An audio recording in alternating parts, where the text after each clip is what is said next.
Pakistan Peoples party امریکہ کے صدر خالد ایوان کہتے ہیں کہ بے نظیر بھٹو شہید صرف سیاستدان نہیں بلکہ مزاحمت کا استعارہ اور محروم طبقے کی امید بھی تھیں۔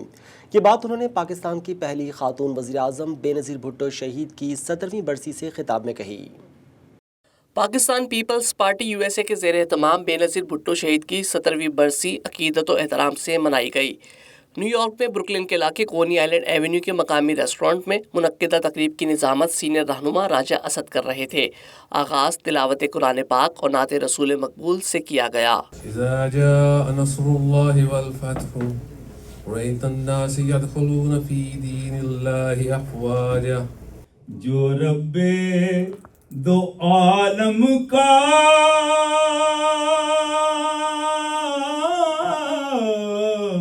محبوب یگانہ ہے۔ برسی کی تقریب میں پیپلز پارٹی کے رہنما اراکین اور بے نظیر بھٹو کے چاہنے والے کثیر تعداد میں شریک ہوئے۔ شرکا سے خطاب کرتے ہوئے پیپلز پارٹی امریکہ کے صدر خالد ایوان اور نیو یارک چیپٹر کے صدر ظفر چٹھا کا کہنا تھا کہ بے نظیر بھٹو مثالی لیڈر تھی، ہمیشہ اپنی قوم کا درد محسوس کیا۔ موجودہ سیاست میں برداشت اور رواداری ختم ہو گئی ہے کہ ہم سیاسی دشمن تھے، ہیں اور رہیں گے، لیکن ان لیڈروں کے اندر ایک رواداری تھی، ایک دوسرے کا احترام تھا، جو کہ آج دیکھو ہم کس طرح تقسیم ہو چکے ہیں، آج ہم کہاں کھڑے ہیں، وہ رواداری کہاں گئی۔ تو بی بی شہید نے 70 کلفٹن سے میرے نام پہ فروٹ کی پیٹیاں، عید کے لیے کپڑے اور ایک مشینی سویٹر بھجوایا مجھے، جو آج بھی میرے گھر پڑا ہوا ہے۔ تقریب کا ماحول خاصا سوگوار تھا، جس میں صرف پارٹی کے جیالے ہی نہیں بلکہ مسلم لیگ نون امریکہ کے عہدیداران بھی شریک ہوئے اور بے نظیر بھٹو کو خراج تحسین پیش کیا۔ لیگی رہنما دانش ملک اور راجہ رزاق کا کہنا تھا کہ 27 دسمبر پاکستان کی تاریخ کا سیاہ ترین دن ہے۔ بے نظیر بھٹو واقعی بے نظیر اور ایک بہادر باپ کی دلیر بیٹی تھیں۔ ہمارا تعلق بے شک پیپلز پارٹی کے ساتھ نہیں ہے، لیکن ان کی قربانیاں، ان کی پاکستان کے لیے خدمات کو ہمیشہ یاد رکھا جائے گا۔ اللہ تعالیٰ انہیں جنت الفردوس میں اعلیٰ مقام عطا فرمائے۔ وہ ایک بہادر باپ کی بہادر بیٹی تھی۔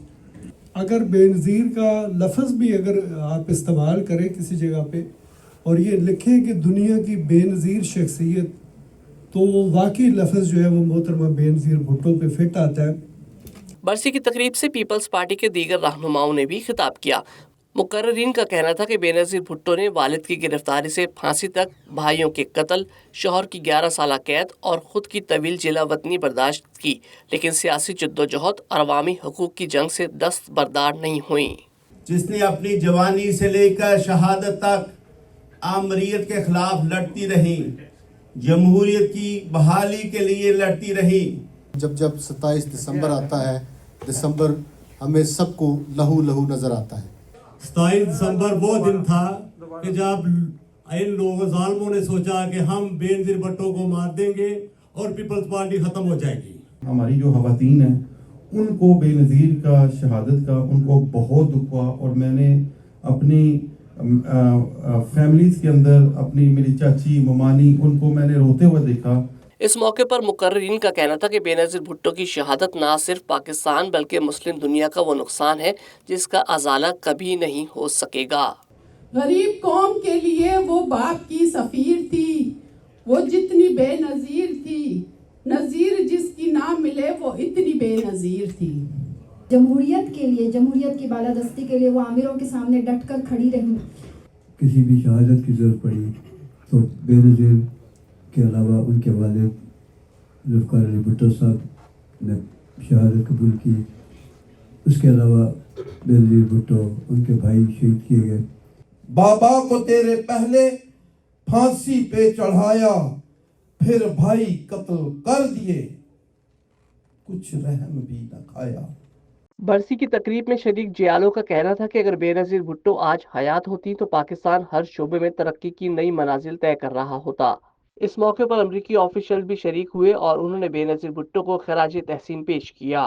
Benazir Bhutto, she was an inspiration for the democracy. She fought against terrorism and she gave life to the human cause.